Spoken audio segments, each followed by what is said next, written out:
Hello, everyone, and welcome to another edition of ASTV's Fantasy Premier League show. I am your host, Gally. I am joined by Salim. Salim, how are we doing, my friend? I'm doing well. I'm doing well. When I realized you guys had this, I got excited. I've been playing fantasy football for since 2005, I think. It's basically when Ronaldo was at United, and was really kind of, you know, coming on the scene. So it's been a long time, but it's so fun. So I'm excited to talk to you about it. Good stuff, good stuff. We're going to get right at it. We're going to look at our teams. I know it's been a bit since we've been on. Um, we will remind everyone that we have our Fantasy Premier League, the American Scouser Cup. It is open today. You can still join. The code is on the screen. Go ahead and head on over to the page, select the Join Classic League, enter in the code, and get into the fray. And who knows? At some point this season, we may find your name on the leaderboard. We look quickly here at the top eight or so of our league table. GOAT is still sitting up top at 312 points. A big week, 68 points, leaves them in the top 60,000 of the game overall. I will point out, as we always see, we have Pep 24, William Peppard. Anyone who was a frequent viewer of the program last year knows that William Peppard basically ran our league until about 2 to 3 weeks to go and then gave it up and did not finish in first place. He was in first place for, I think, 30 plus weeks. Oh man. And at one point, he was inside the top 2,000 of the game. He was hovering between 2 and 5 grand. I think he ended at like 10 to 15. Great season, just didn't really break his way at the end of the year, like it happens. But just really, really good stuff. As always, we'll let people know if you are watching on YouTube or Facebook or Twitter, please get your comments in, questions. We would be happy to answer them. So, before we talk about transfers and all kinds of things, we got to welcome in our new guest. So, you mentioned you've been playing the game for a while now, been excited into it. What's your favorite part about it? Is it the strategy? Is it the stupid rules? Is it the no substitutions, set it and forget it? What is it you like, and what will the rest of the people on the channel rip you for all the things you like about Well, I'm just like just fantasy sports in general. I love it. And when I started, I had two or three friends that had never played soccer or been around soccer, and we decided to do it. And ever since then, I've been doing it. I have about a league of 15 and a league of like 6. That's the money league. And I think the greatest part about it is just kind of thinking to yourself, like, am I being brave here or am I being stupid? And so far this year, I've been really stupid. So, with the captain picks being so important, I sometimes overthink it, but I think that's kind of part of the fun. I spend entirely way too much time on it. Yeah. Yeah, I would agree with the way too much time on it. I spend a lot of time on it. My wife spends a little bit of time on it, and by a little bit of time, we basically talk about what she'll change, and she'll ask me questions. She does say things like on a Friday night, like, "Do we have to look at my fantasy team?" Because she just really started to like beating me. And then we had this big thing, like the first year she was on the show, she finished like third or fourth in the entire American Scouser Cup. Um, my wife has finished in like the top 10,000 of the world, which is just ridiculous. That's And incredible. half of it, she doesn't know half the people's names. Um, in some ways, I help her with some of the like the fringe moves, but really she picks people that she likes, players she knows, guys that are cute. Yeah, and she beats me. It's pretty amazing. But speaking of things that are kind of awkward and a little bit off, last week was a weird week. A very different type of week. We always like to take a look at last week's kind of team of the week statistically, obviously, sometimes it doesn't equate to a team that you'd be able to field. This is one you could have fielded. Would have been a monster week at 133 points. And then Wow. if you had ever captained either Delit or Gabrielle, you really would have been in a really, really good place. But, I think when you look at a team like this, Salim, you look at it and you think this is what makes the game fun. Maybe somebody's got those three strikers. Maybe someone's got two of those defenders.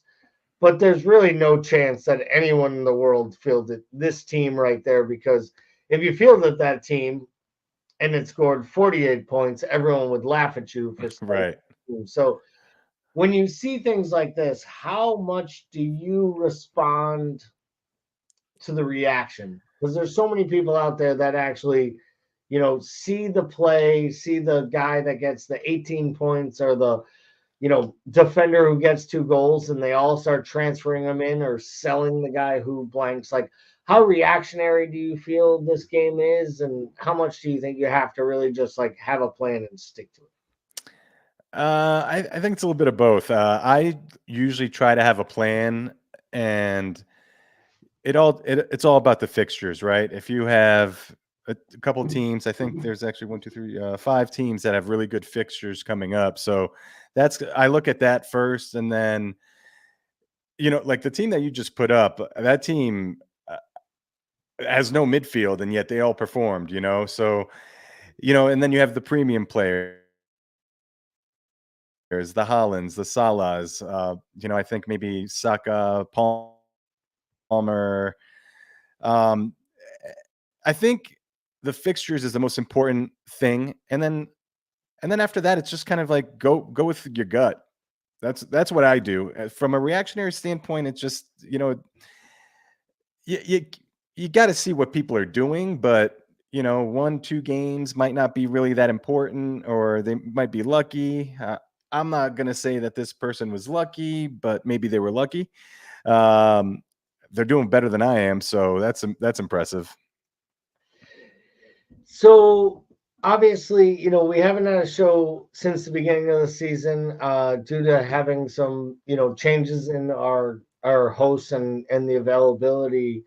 So obviously, one of the huge changes this year's was probably the largest rule change they've had in Yeah. years, which is the up to five free transfer policy. So basically, for anyone new to the game, you've always been able to roll over one transfer where you could bring into two free transfers in a week. And if for any reason you didn't use that transfer, it would then automatically drop and you would just have two free transfers. So if a player didn't log in for 6 or 7 weeks, they would just have two free transfers at the time, and any additional transfer would cost them the point four or 4 point deduction, which, Right. you know, as I've talked about in past years, like a couple years ago, I took 0 4 point reductions for the entire year. Wow, I've I never done had that.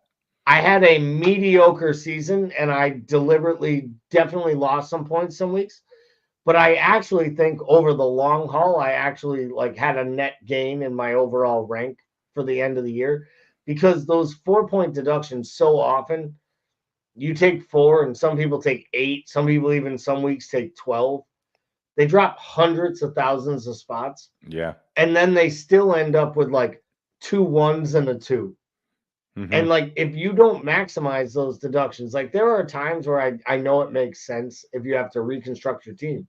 So I guess my question to you is this: with the up to five free transfer rule, Hmm. do you think this is actually an advantage to the novice who doesn't play often? Or do you think it's actually to the planner who has week to week transactions? Because I feel like it gives me like 3, 4 wild cards a year For if I sure. play it right to Hmm. attack the fixtures like you talked about. Yeah. So I played my wild card after game week 2 because I needed to get Holland in my team. And I had to kind of just move things around. But my plan also was, well, I have 5 that can roll over. I'll have another mini one by the time the October international break is there. So I'm at 3 right now, and I'm thinking about maybe doing something. But the 5 transfers is such a big deal because it is a mini wild card. You can literally revamp your team with 5 players, no problem. So I think it's for the planner. I think anybody who's been playing this game for a while has done the -4 points, -8 points. I've done it for sure, but I calculate it like mathematically, right? Like for double game weeks when there was a lot of them, that's when I would take those risks and do a 4 or 8 point deduction. But now with 5, I mean, you can even tinker with 3, or if you have 3 or 4, tinker with one and then wait a couple weeks and then you build it back up to 4 or Exactly. 5. So I really like it. It's pretty unique that they've changed that part of it. I'm curious if they did it kind of because of the way the Premier League now has 5 substitutions. I'm wondering if they kind of tied those two together. I'm not sure, but I'm curious about that. I'm not. I don't think. I never thought of it. I'm not sure that it. You're not right there. I think it had as much to do too with making sure that they created more of a strategy around all of these transfers because I think the way the template had become in the game, it was just starting to become so boring. And they did the same thing with prices this year, trying to make Holland so expensive and even Mo so expensive. They tried to make it so it was difficult to fit these guys in, and then Arsenal sells Emil Smith Rowe and you know, Vardy starts scoring goals and he's 5.5 million, and all of a sudden there's all these enablers, and you're like, yeah, it's not that hard to fit 3 of these guys into a side, and I'll have Trent. Screw you. It'll be interesting to see how this goes in the second half. I do think you made the comment about the captaincies. We'll talk a little bit about that when we talk about our specific teams in a little bit, but let's look at the top transferred in and top transferred out players. We'll start with the transferred in players. There's always the easy one, which is who's the player that hasn't been playing that well, that played really well last week? That was Ollie Watkins. Therefore, he is back on the soup du jour after he was on the right hand side of the screen after match weeks 2 and 3. Um, we know what Luis Diaz is doing. We'll get back to him in a minute. Vardy, obviously, Smith Rowe. I talked about both of them being, cheap enablers. I think on weeks where you're seeing more and more wild cards, you'll see more and more of these players in the top 5. Yeah. I guess I always get to this point. Are you as surprised as I am that there was 217,000 people that didn't have Holland in their side yet, and therefore needed to bring him in this week? Yeah. Well, I think at the beginning he was like owned like 43%, something like that. And now it's like all the way up to like I want to say 70. So Yeah, I mean, something like that. I'm one of them. I'm with you. I'm not a big Holland fan, like personally. I think his game is, I mean, he scores goals, but he's fast and he's got a left foot, and everything else is just blah. But he makes do with that. Yeah, so I was one of them. Week 2, I had to bring him in. Actually, week 3, right after that hat trick, I brought him in. But I think everybody who plays this game and wants to advance and like get climbing up the ranks you have to have him. You just can't not have him. He's worth his weight in gold in that one. Yeah, until he stops scoring goals, you can't move off of him. I know last year my co-host Matush spent the whole season saying he wouldn't have him for a long time. It was working great for him, and then he went off at the end of the year, and it basically torpedoed his season. He said he would do the same thing this year. It has not worked out as well for him at this point. The Luis Diaz one makes me a little nervous. As much as I've seen a lot of flash, I do think there will be rotation at times throughout the Champions League. There's so many matches, and I think that Liverpool's the type of club that has Diaz, has Gakpo. I think you'll see the players playing depending on the matchups Mm-hmm. at whichever one is the better fit, and I think you have to be careful with that. I've always said outside of Mo Salah, nobody is a guaranteed starter at Liverpool when it comes to the attacking forwards. And I still really believe that way in fantasy. You have to be willing to maybe have a Jota off the bench or a Diaz off the bench, which still could give you returns. I like the Vardy and Smith Rose. Watkins to me makes a lot of sense. I brought him in this week. We'll talk about our teams a little later as we start to wrap up. Let's talk about the outgoings here. Yeah. Isak, obviously, the injury last week, he comes off at halftime. It's not just the injury to the fact that he hasn't really lit the world, the ground running here so far this season. I think it's 1 goal and 1 assist. All the talent in the world, hugely attacking side, had great fixtures to start. Did you have Isak in your team? Do you still have Isak in your team? What are your plans, if you do, to combat his downward form? Yeah, no, that was he was my guy that went out when I brought Holland in. Because I have, well, we'll get to that in a little bit, but yeah, so I got off him pretty quick, and not because he wasn't performing. It was just I needed Holland instead.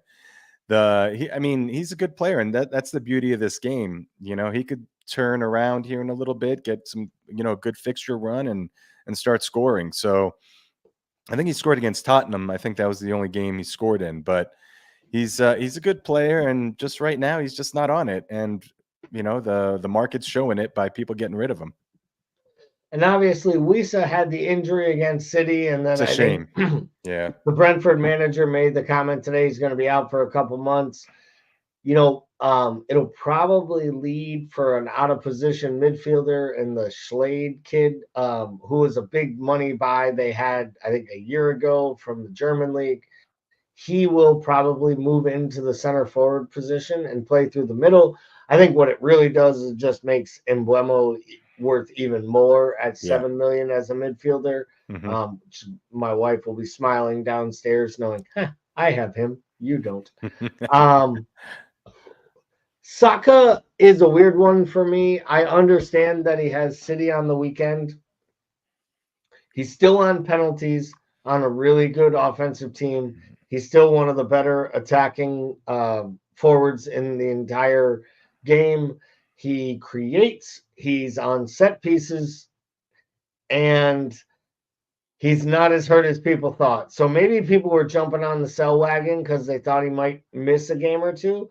And then he started in the Champions League today. And if you're starting in the Champions League, you're definitely starting against the title holders on Sunday. So to me, the Saka sales make no sense unless that is facilitating bringing in Mo, and you didn't have Mo on your side. Like, if that, I guess I can understand, but we don't see a huge influx of Mo on the left-hand side of the screen. So what does the Saka sale say to you? I think it's people making room for Holland and Watkins. So they'll probably, maybe going to Smith Rowe for Saka, and then moving to Watkins or Holland. I think that's all that is, because I mean, he's been performing. He's still putting up points. I mean, he's a stud. He's a great player, and he's always in the top 5, top 10 people in the at the end of the year with points scored. But I think that's really what happened there. I think he was just a casualty. It's just a weird one to me. Like, he just, he's literally sitting third overall in midfielder points. I mean, obviously Salah's way ahead of him, and then Luis Diaz slightly ahead. And I think if you ask me, as much of a Liverpool supporter as I am, if I was going to bet on which person would finish the season with more points, Saka or Luis Diaz in fantasy, I don't think I would question that it'll be Saka by the end of the year. I'd put my house on it, man. Yeah, I will put your house on it too. And I love Luis Diaz, and I'm a Liverpool supporter as well, obviously. But yeah, they're just two different levels from this game standpoint.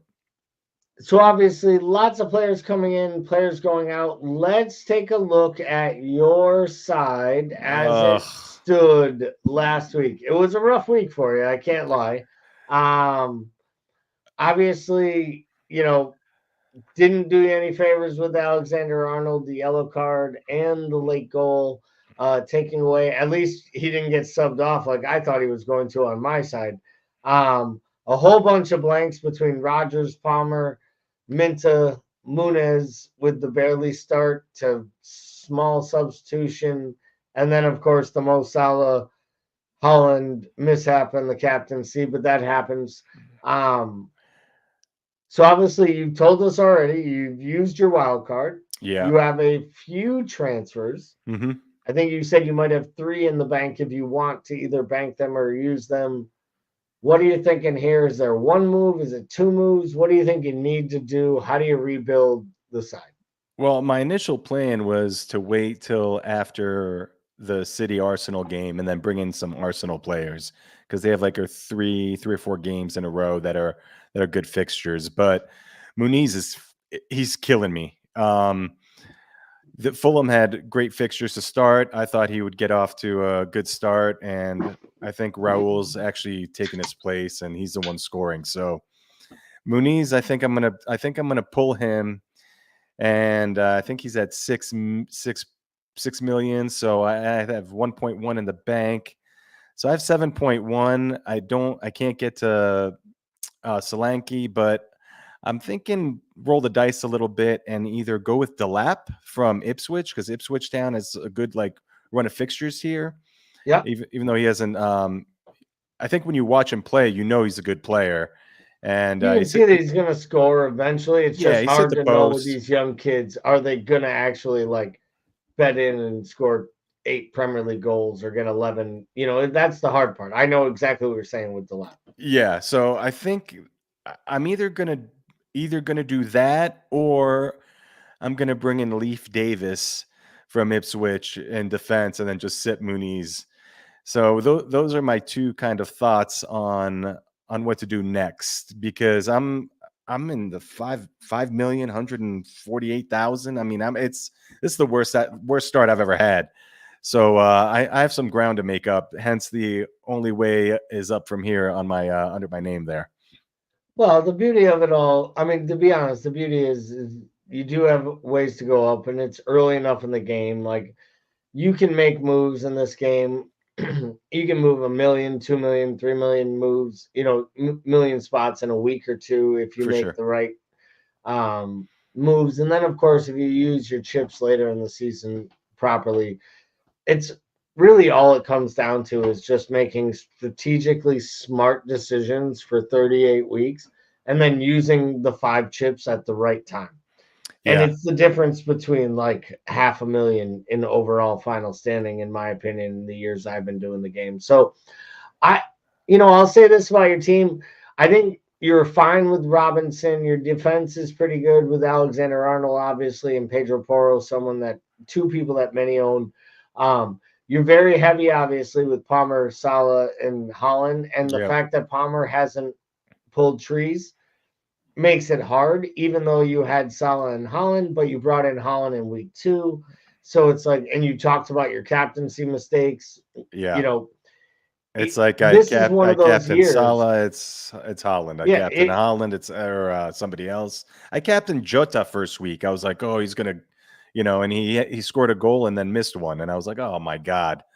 And no, it's just been bad from I there. know what you're saying. I've had Jota since the first week. I still have him, and I want him out, but I'll just move him on when I finally do the wild card. And like, I think I'm gonna hold out till 6. I've already made transfers this week because I was afraid that a price increase could happen between today or tomorrow, and then it would move me off of being able to bring in Watkins.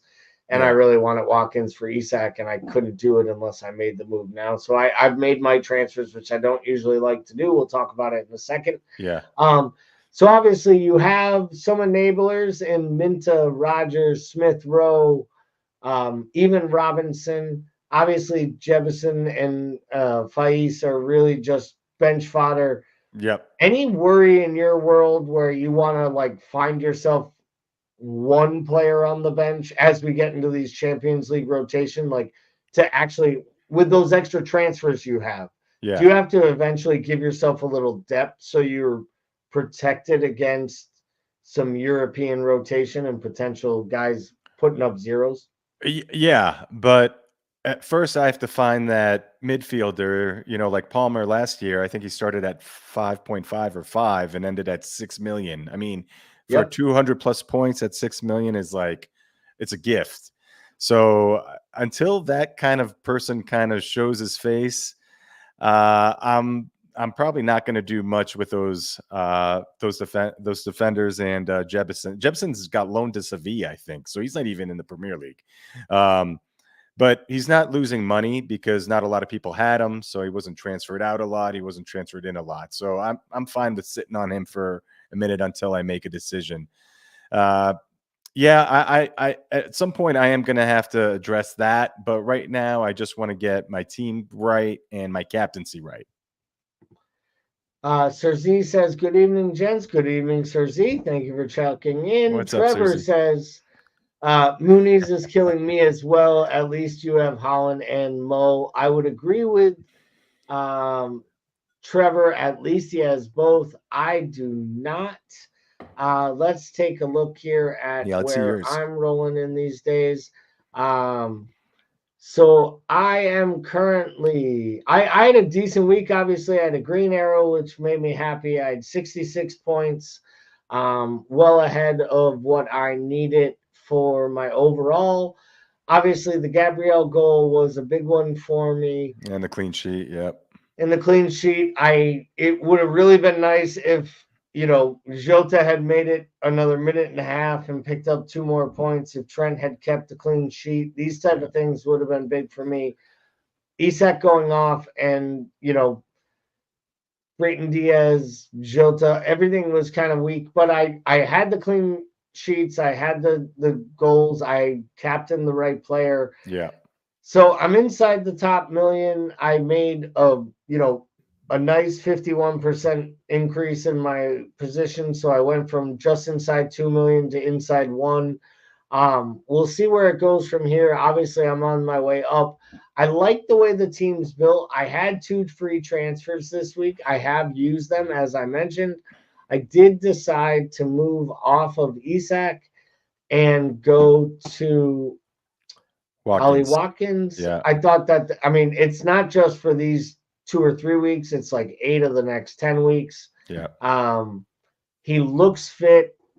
As much as Duran does make me nervous because he's actually scoring really good goals and playing well, I know how much the manager and the club hates him, and therefore they're going to use him when they need him, but they're not going to highlight him because that's just going to make him feel better about himself and probably give himself more power. The other move I did make, if I made one real drastically brutal mistake in building this team, it was going with Pickford in defense. They had great fixtures out of the first 10 defensively. He's been one of the better keepers fantasy-wise, Yeah. statistically.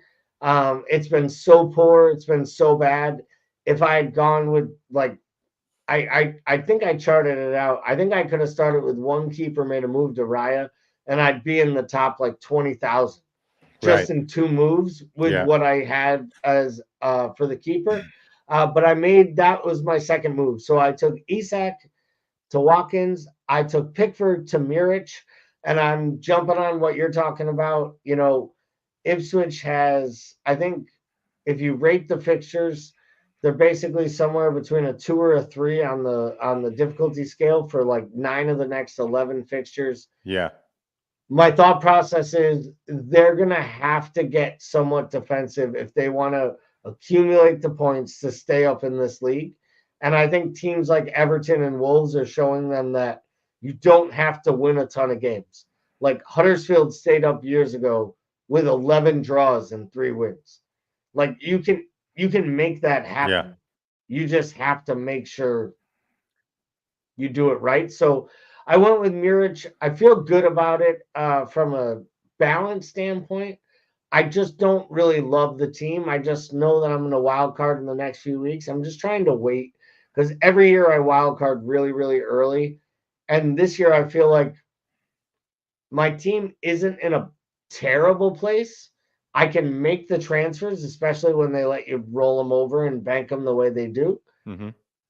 And more than anything, I think if you do have the ability to wild card a little later, sometimes you're in a real advantage of attacking those late November, early December fixtures, which I think are sometimes what kind of swing things before you get that second wild card after January 1st. So It'll be interesting to see how it goes. I could hate this team by next week, have a $1 million drop or a 1 million point drop, and want a wild card in 6. But I think I'm in a pretty good place with what I have.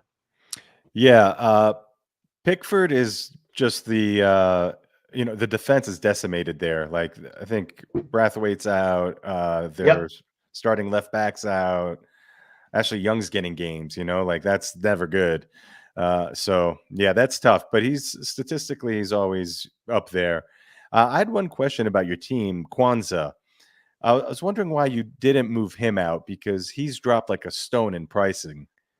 Yeah, I've dropped the points. To be totally honest, I didn't want to waste a transfer because I've been trying to use. It's almost like you're Jebison, and I earned some price. Like I've made some money on 2 or 3 players already, Hmm. so I have a little bit of a net gain. And ultimately, I think some people chase the dollar value of squads and get worried about it, but then they wild card out and they don't realize they buy a bunch of players that were under the price that they started, that they might have had earlier, and therefore they lose that value anyways. Like, I think squad value can be overrated unless you are someone who just makes all your moves around gaining squad value and trying to maximize. And Well, every year at the end of the season, I add up my squad and it is still always somewhere around like 101.1, even if at some point my squad got up to like 1025. hmm Like at the end of the year, my squad is always back around the 100. And I still think I think there's a chance that Kwanzaa starts this week against Bournemouth.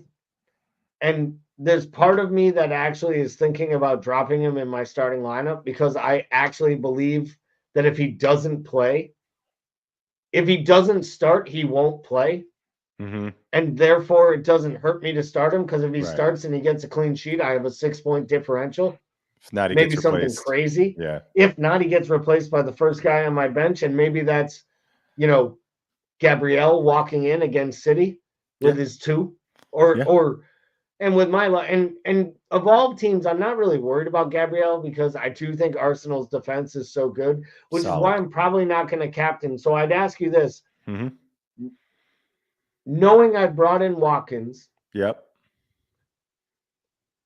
and I have Solanke against Brentford, I have Jota against Bournemouth. Who would you captain? Would you captain Holland against Arsenal? Or would you roll the dice and captain Solanke against Brentford? Because I do believe I've watched enough of the Spurs matches. I actually think that Dominic Solanke is like 1 goal away from scoring 3 in a match because he looks so good in this system. It almost looks like it fits him perfect. Him and Son are starting to figure it out. Like at some point, it's going to come together. Yeah, he's on the doorstep for sure. He's been playing well, even though he hasn't scored. Here's the problem with Holland. Holland doesn't score against Arsenal. I think it's like Right. 3 or 4 games that he hasn't scored against them. However, he's got 8 goals in 3 games. So it's like, if he's going to break the curse, now is the time. But this is what I'm talking about when, you have to be brave. So I think at this point, moving off of Holland is the move. And Watkins seems like he's about to catch a heater. So I would probably put it on Watkins myself if I had your team, knowing that Holland normally doesn't score against Arsenal. Yeah, I was leaning towards Watkins or Solanke. Those were the two that I was basically kind of going back and forth against. I mean, Hmm. I think there is an outside argument that this could be one of those like crazy Trent games where he gets a couple assists and a clean sheet, and you know, he keeps trying to score. And because I think Bournemouth is the type of team, they're not Forest. They're going to play. They come out and they play everybody like they're on the front foot. They're not Yeah. afraid to try to play you, Hmm. and I think that bodes well for Liverpool. But this is where I make like the bold faced. I'm going to captain Trent, and he starts Bradley to play Trent. Midweek. In the Champions League again.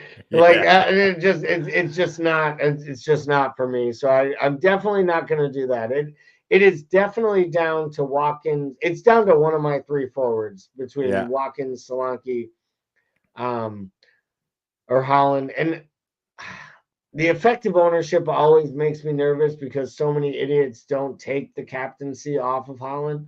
Yeah. But I actually think the top 10,000 will in this week because they know the Arsenal matchup. And let's be honest, I think Saliba and Gabriel, as much as I love Liverpool, they're the best partnership in the Premier League.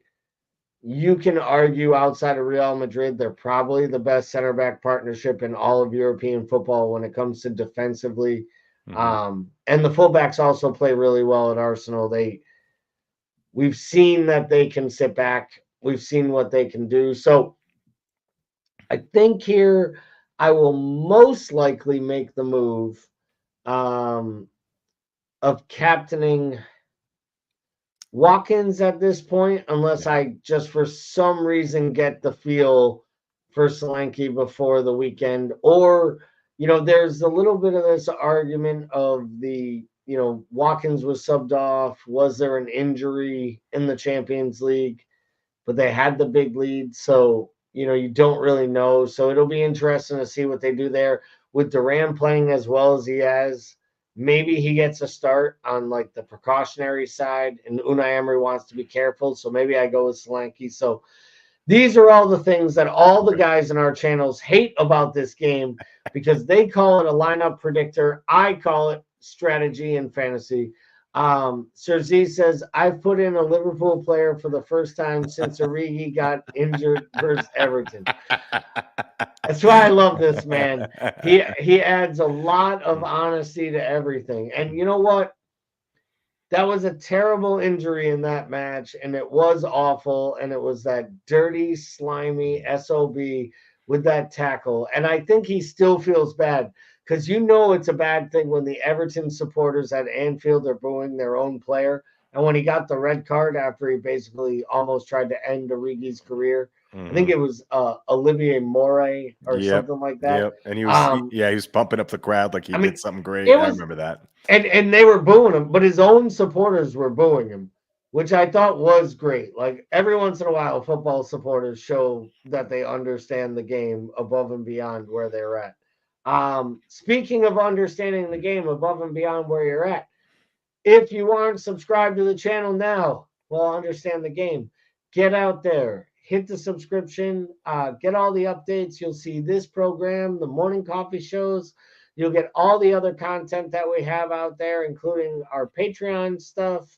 Um, of course, our pre-match, our post-match, our match day programming. So lots of information, as well as check us out on Facebook, YouTube, all the socials. As Tamuchin would say, do all the things the young kids do, like smash the like buttons, everything up, nothing down. But most importantly, um, please give us a comment, give us a subscription, and until next time, it's been a lot of fun, my friend. Week one in the books. For sure. What is your big takeaway for this week for the listeners? What do you expect if you had one recommendation for them? What would you leave them with to have the big fantasy week that they all want? I think the move is not to captain Holland this week. I think you have to be bold and not do it. It might bite you in the butt, but I doubt it. I think the that Arsenal defense is going to lock it in, and without Foden playing, and did I see KDB got injured? I'm He not. did have he came off at the half, and they're talking about him being out this weekend as well. So Yeah, no I supply yeah, line for Holland. So not as good of a week as they would have expected. On top of just going to court to talk about one or two little infractions they might have a problem with. times So, 100. as I would like to say, if you want a fantasy for this week, it would be that City is brought up on all charges that are brought in front of them. Another fantasy might be that you don't need to worry about Holland because I'm with Salim on this one. I think it is a week for the big Norwegian. I think he shows kind of being human, maybe even just pulls himself up with an assist, maybe even a goal, maybe even just a good old school blank. I'm not telling you to sit him. But I'm No, telling don't you sit that him. captaining him is Yeah. probably not the right decision. At 15 million, you So, can't sit him. You got to play no. him, but don't Well, captain him. if he's Yeah. on your team, he better be playing. Yeah. It's kind of like what City says, and that's what they'll be feeling next year in the championship. But for all of us here at ASTV, we appreciate you watching the fantasy show. Thank you, Sir Z and Trevor, for jumping into the comments. For everyone who's in, get in there, get your team set. I hope you all have a good green arrow. We wish all of your transfers to work. And if they don't blame us. We'll see you next week.